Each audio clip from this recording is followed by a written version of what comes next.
talking to kids about sex. Let's focus on relationships before we focus on sex. Yeah. Sex is a part of relationships. And it's much more important to teach children about healthy relationships and safety and consent before we get on to things like the intricacies of sex, as it were. So everyone panics about sex and thinks, oh my gosh, how am I going to talk to my child about birds and the bees? And I was like, hang on, take it back a little bit. Just talk about relationships to start off. What they do want to know about is healthy relationships and, you know, companionship and how to get people to like them and how to find someone that they bond with. That's what they care about. And you can start that from a really early age, those conversations. Conversations about safety and consent, you should start from a really, really early age. The other thing we need to start addressing, which I'm really passionate about, is that we talk about sex and relationships and we talk about education on those fronts, and it's always done within a heterosexual context.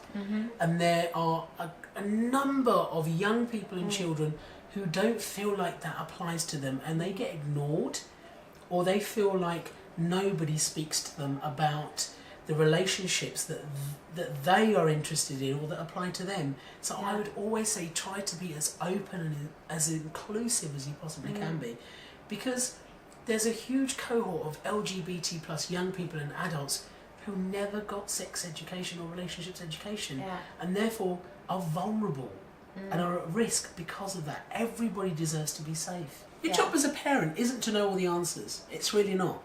Your job as a parent actually is to be there as a support mechanism in their times of need, somebody they can go to when they need to, and if necessary you can point them in the right direction. You can point them in a general direction. You can just support them and facilitate them through something. You don't need all the answers. You just need to be that buffer. You are that buffer that we all need growing up.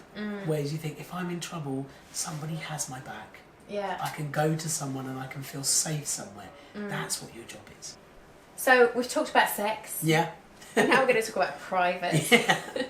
So how do we talk to kids about private parts? Yeah. First of all, I would say be mindful of language.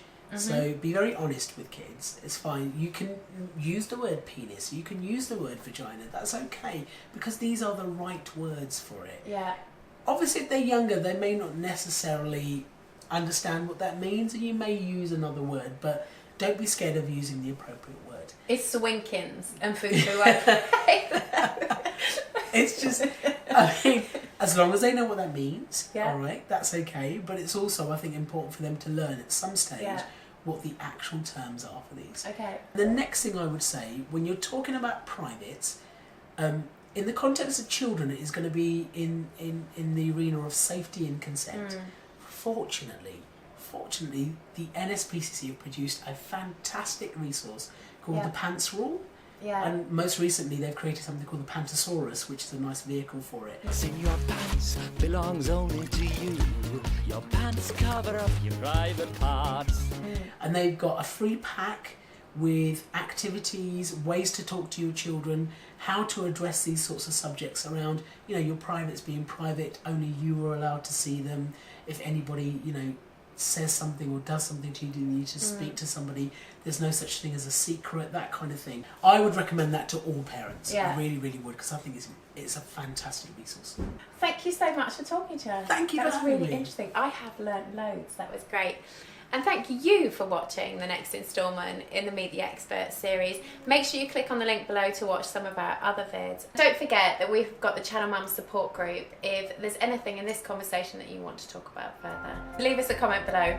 Bye!